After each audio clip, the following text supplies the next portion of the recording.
ishobora kuba ari ifoto y'umwana usa nk'amatoyo wawe cyangwa se matoyo akaba akiri muzima atarapfuye.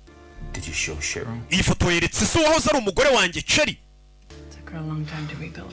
Byamutwaye igihe kinini umugore wawe kugira ngo yongere kubaka ubuzima. Ibaze nawe kuba uri umugore ukumva bivuze ngo uyu mukobwa ni muramukazi w'uyu mugabo, bivuze ngo uyu nguyu avukana n'uwahoze ari umugore we cyangwa se n'umugore we babyaranye umwana, bikavuga ko uyu mugabo ari we wamwishe. Niyo mpamvu umubwira ati ifoto yeretse umugore wanjye, ati byamutwaye igihe kinini kubaka ubundi buzima cyangwa se kwibagiza ibibazo byamubayeho.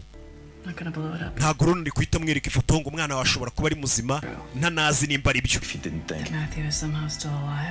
Matayo wawe nimba akiri muzima nanjye simbizi, ndumva ari n'ubusazi. Ubundi byabaye ubusazi umunsi mukeka ko nishe umwana wanjye, njye sinigeze nkeka ko wamwishe. Umwana wanjye naramwiboneye yapfuye, ariko hashobora kuba hari amahirwe. Uko ikintu cyaba kidashoboka kose, hashobora kuba harimo akantu gato kuko umwana ashobora kuba ari muzima. Bahita babakupiraho telefone, amasaha yo gusura arageze. We amasaha yo gusura arageze, turashize. Umugabo biramucanze. Iyo foto yereka uwahoze ari umugore wanjye Cherry. Yereke Cherry.